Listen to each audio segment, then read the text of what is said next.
औज़ुबिल्लाहिमिनश्शैतानिर्रजीम बिस्मिल्लाहिर्रहमानिर्रहीम। स्टैटिस्टिक्स के अंदर हमारा टॉपिक चल रहा है sampling,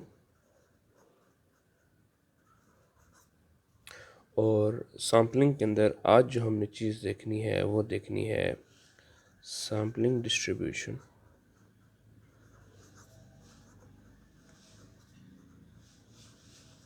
for difference between sample means. Sample means के दरमियान में डिफरेंस। तो ये वाला जो टॉपिक है ये बिल्कुल सेम उसी तरह का है जिस तरह हम लोगों ने एक हाइपोथेसिस टेस्टिंग के अंदर हाइपोथेसिस टेस्ट किया था। अगर आप लोगों को याद हो कि testing of hypothesis for difference between two population means, सही हो गया जी। जरा पहले जल्दी से हम लोग उसको रिलेट करते हैं कि उसमें हमने क्या कहा था। हमने कहा था लेट्स सपोज हमारे पास दो सैम्पल्स हैं। पहले सैम्पल का जो मीन है उसको हमने क्या कहा था एक्स बार 1, दूसरे सैम्पल के मीन को हमने क्या कहा था एक्स बार 2। सही हो गया जी। पहले सैंपल का जो साइज था उसको हमने कहा n1, दूसरे सैंपल के साइज को हमने कहा था n2। ठीक, पहले सैंपल जिस पॉपुलेशन में से लिया गया है उसका जो स्टैंड उस पॉपुलेशन का स्टैंडर्ड है वो क्या है सिग्मा 1। सेकंड क्या है sigma 2। This is a sigma which is used to denote the population standard deviation. सही हो गया। ये हम सिर्फ जल्दी से रिलेट कर रहे हैं। अब रिलेट करने के लिए हम लोगों ने उसमें टेस्ट क्या लगाया था, टेस्ट ये लगाया था, ज़रा देखिएगा।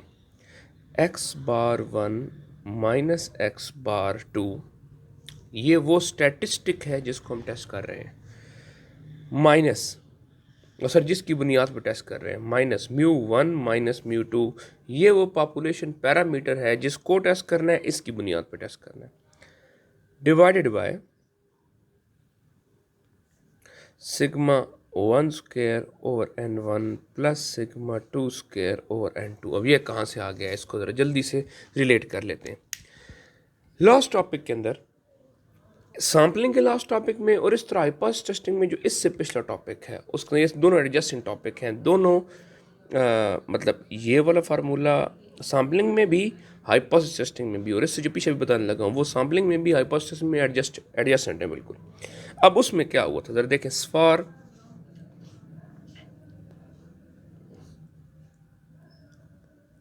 सिंगल सैंपल क्या था, जी किसके बराबर था जी, X bar minus mu divide by sigma over under root N.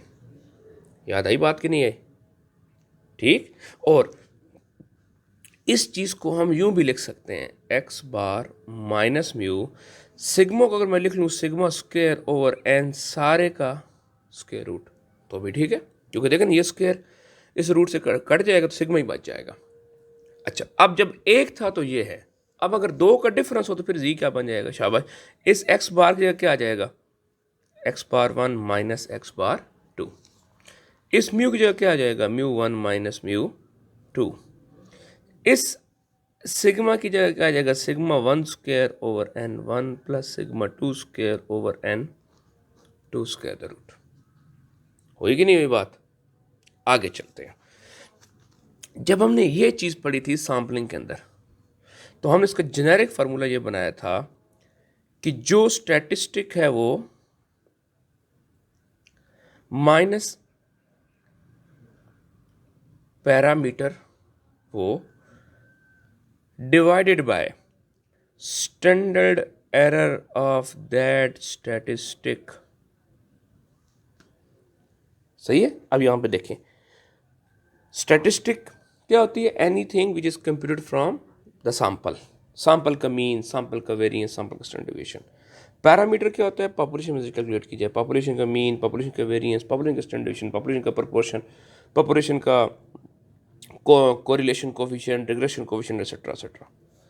Standard error क्या होती है, उस चीज़ की एरर। अब ज़रा देखिएगा, तो गोया हम ये कह सकते हैं, ये स्टैंडर्ड एरर हम डिटेल में डिस्कस कर चुके हैं, फिर भी कोई मजीद कभी मौका आएगा तो उसको हम, ये प्रूफ भी होते हैं इसके, हम कभी कर लेंगे, वैसे हम कुछ कर भी चुके हैं।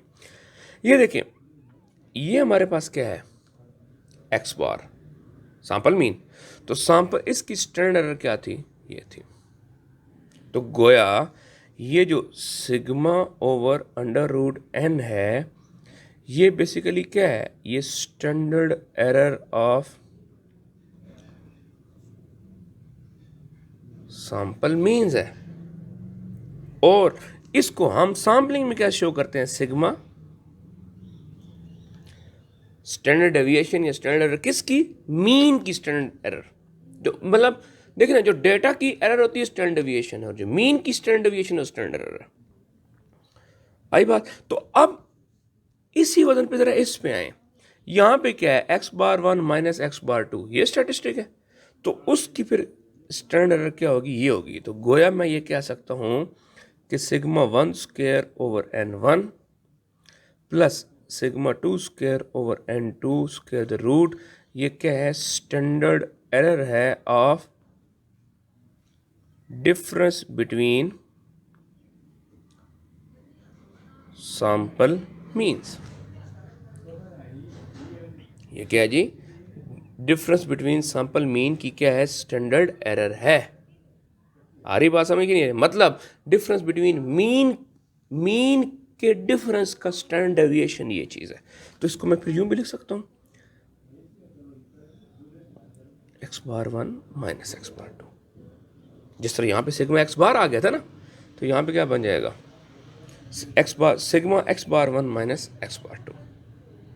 और इसकी अगर रीजन देखना चाहें, अगर इस दोनों तरफ क्या ले लें, स्क्वायर ले लें, इधर भी स्क्वायर इस साइड भी स्क्वायर, तो यहां पे क्या बन जाएगा, sigma square x bar one minus x bar to.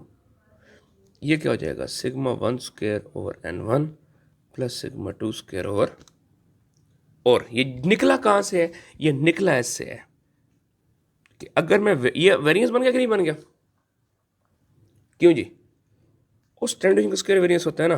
तो ये वेरिएंस बन गया किसका, x bar one minus x bar two का। तो हम लोगों ने एक स्टैट में हम लोग एक रिलेशनशिप यूज करते हैं। वो रिलेशनशिप ये होता है कि अगर वेरिएंस हो दो वेरिएबल का, और वो चाहे वो दो वेरिएबल आपस में ऐड हो रहे हो या आपस में सब्ट्रैक्ट हो रहे हो, तो वो बराबर होता है वेरिएंस ऑफ पहला वेरिएबल प्लस वेरिएंस ऑफ दूसरा वेरिएबल। तो इसी बुनियाद पर यहां पे क्या आ जाएगा, variance of x bar one, यहां माइनस है या प्लस हो डजेंट मैटर, यहां पे प्लस ही आना है, plus variance of x bar two. और ये बिल्कुल लॉजिकल सी बात है, देखें ना, वेरिएंस मतलब है डिफरेंस। अब डिफरेंस में x bar one x bar two से बड़ा हो या x bar two x bar one से क्या हो, बड़ा हो। एज अ होल जब हमने डिस्टेंस देखना होगा तो सपोज ये हमारे पास पॉइंट है, हम इस पॉइंट से डिफरेंस देखना चाह रहे हैं, एक वैल्यू इधर आ गई एक वैल्यू इधर आ गई। जब मैंने, अब ये भी वेरिएंस है और ये भी क्या है, वेरिएंस है। जब मैंने एज अ होल वेरिएंस देखना होगा तो मैं क्या करूंगा, इन दो की आल दो की डायरेक्शन अलग अलग है, लेकिन मैं क्या करूंगा, मैं कहूंगा मैं टोटल डिफरेंस देखने के लिए ये डिस्टेंस और ये डिस्टेंस आपस में ऐड करूंगा, तब जाके मेरे पास टोटल वेरिएंस निकलेगा। क्लियर होगी जी बात। तो इस बुनियाद पे हमने ये चीज़ बनाई थी। तो अब अगर मैं दोबारा इस फार्मूले को इस सारी की सारी इंफॉर्मेशन की बुनियाद पे रीराइट करूं, तो मैं कुछ यूं कह सकता हूं, बात वही है लेकिन थोड़े से अलग कंसेप्ट के साथ। तो अब देखिए मेरे पास जी की वैल्यू क्या बनेगी, शाबाश, x bar one minus x bar two minus mu one minus mu two over sigma x bar one minus x bar two. ये हमने आपके सामने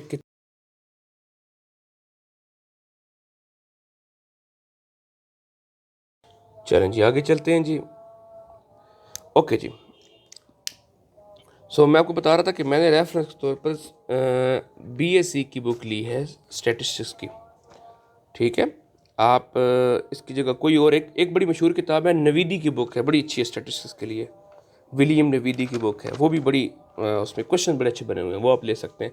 टॉपिक सब पे एक जैसे ही है, सही हो गई। चैलेंज जी, अब इसमें कुछ बातें हैं, हम अपने लेक्चर के दूसरे हिस्से को इस चीज़ पे फोकस करते हैं कि अगर सैम्पलिंग विद या विदाउट रिप्लेसमेंट का अलग अलग चक्कर आ जाए तो क्या करना है, ठीक है जी।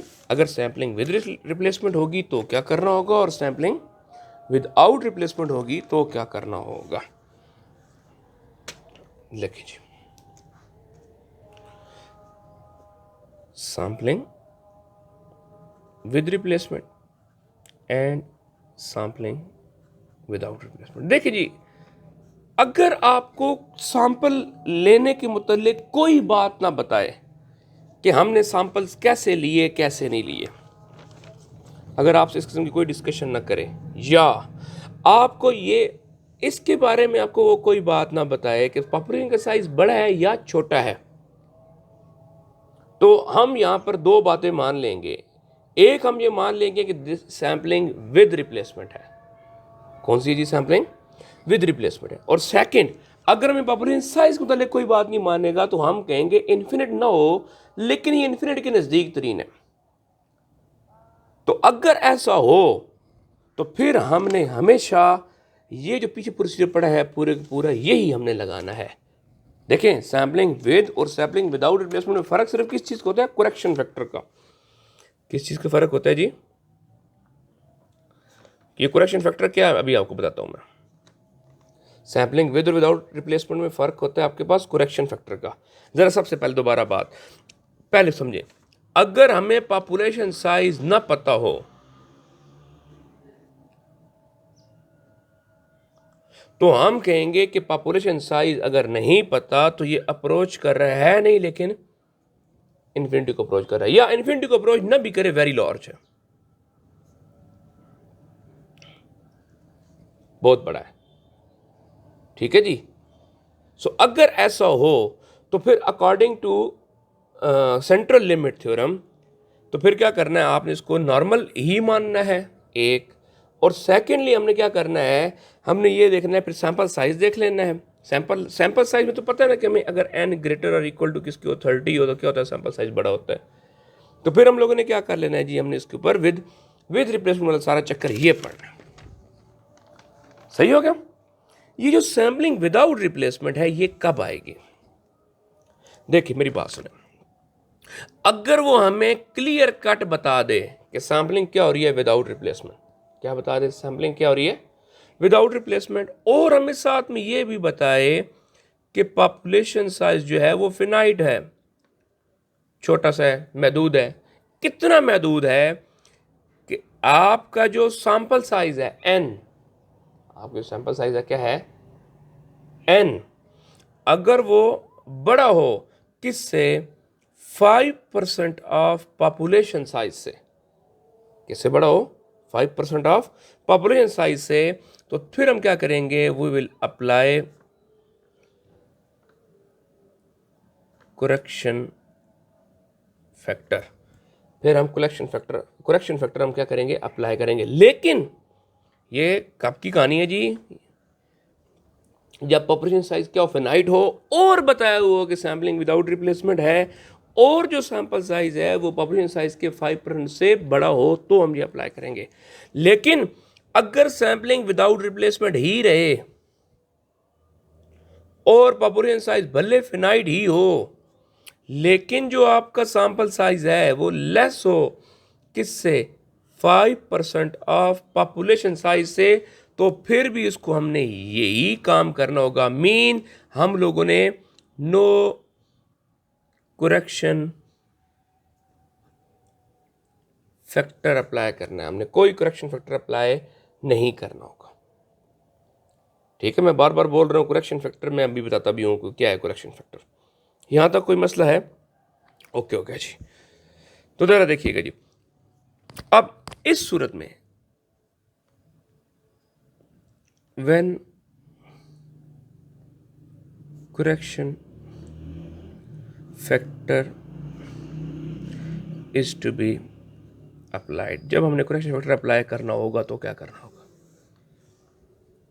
अब जरा जल्दी से हम एक तो वापस चलते हैं कि सैम्पलिंग विदाउट रिप्लेसमेंट के अंदर हम लोग दो चीजें प्रूव करते थे कि mu x bar, mean of sample means, equal किसके है? म्यू पॉपुलेशन मीन के।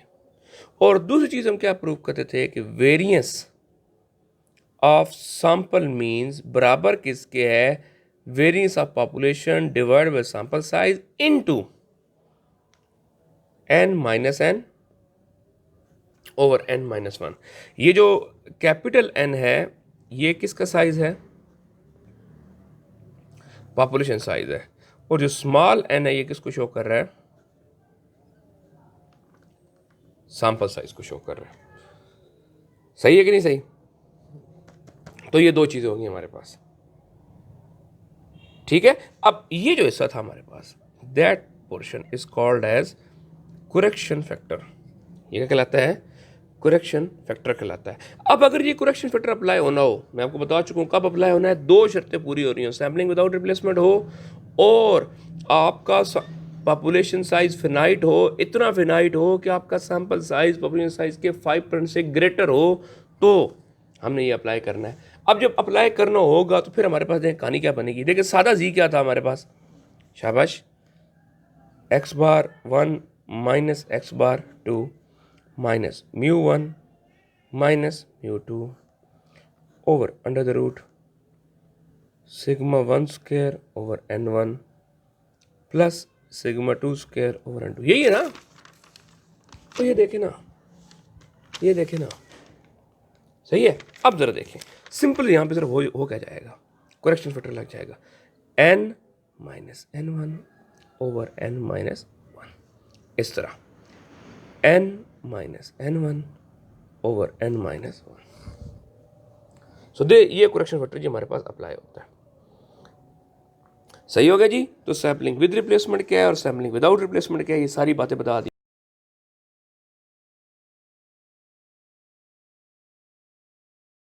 जी। तो अगर हमारे पास सैम्पलिंग विदाउट रिप्लेसमेंट हो एक,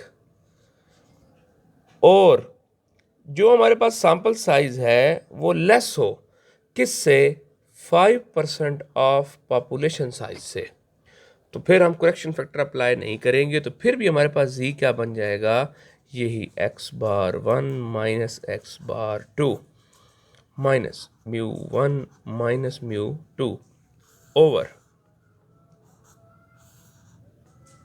sigma 1 square over n1 plus sigma 2 square over n2 without using any correction factor.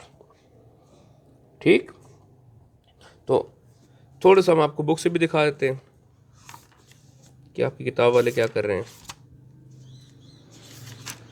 देखें जी, ये चीज़ लिखी पड़ी है जी, वही चीज़ जो हमने सबसे पहले डिस्कस की थी कि sigma x bar 1 minus x bar 2 क्या, sigma 1 square over n1 plus sigma 1 square over n2। और ये देखिए साथ में इसने भी सेम वही रीज़न बताई है कि है क्या कि variance of x bar 1 minus x bar 2, चाहे दो चीज़ें माइनस हो रही हैं प्लस हो रही है, इसमें हम एक चीज़ ऐड कर रहे हैं, चाहे ये दो वेरिएबल माइनस हो रहे हो या ये दो चीज़ें क्या हो रही हो, प्लस हो रहे हो, उम्मीद आपको नजर आ रहा होगा प्लस, तो फिर ये किसके बराबर होते हैं, उसको थोड़ा नजदीक ले आता हूँ। तो फिर ये किसके बराबर होता है, दोनों वेरिएंस आपस में क्या हो जाएंगे, ऐड हो जाएंगे। सही होगी ये बात। फिर नेक्स्ट हमारे पास क्या था, उसने अगली बात बोली है कि अगर सिग्मा 1 स्क्वायर और सिग्मा 2 स्क्वायर आपस में इक्वल हो तो फिर ये फार्मूला बन जाएगा। ये भी जल्दी से बना लेते हैं। ये देखें जी, अब ये विद और विदाउट वाला चक्कर खत्म हो गया, मैं सिंपल आपको विद वाला सारी आम जेनेरिक फार्मूला बता रहा हूँ। Sampling with replacement generic formula, जब कोई बात ना बताई जाए तो विद वाला, ठीक है। अच्छा, अगर सिग्मा 1 स्क्वायर इक्वल किसकी हो, सिग्मा 2 स्क्वायर की, यार ये दोनों इक्वल है तो ये सिग्मा के बराबर होंगे ना, इसको मैं सिंपल सिग्मा स्क्वायर लिख लेता हूँ। तो देखिए आप जी क्या बन जाएगा, ये बन जाएगा x bar 1 minus x bar 2, बल्कि सी को छोड़े मेन चीज नीचे वाले देखते हैं। तो मतलब हमारे पास error of x bar 1 minus x bar 2 क्या बन जाएगा, सिंपल कि देखिए नीचे सिग्मा 1 स्क्वायर की जगह क्या आ जाएगा सिग्मा, सिग्मा 2 स्क्वायर की जगह क्या आ जाएगा सिग्मा। तो ये देखिए sigma square over n1 sigma square over n2 square the root. सही है कि नहीं सही? अच्छा, अगर सिग्मा स्क्वायर कॉमन ले लें तो पीछे क्या बचेगा, 1 over n1 plus 1 over n2।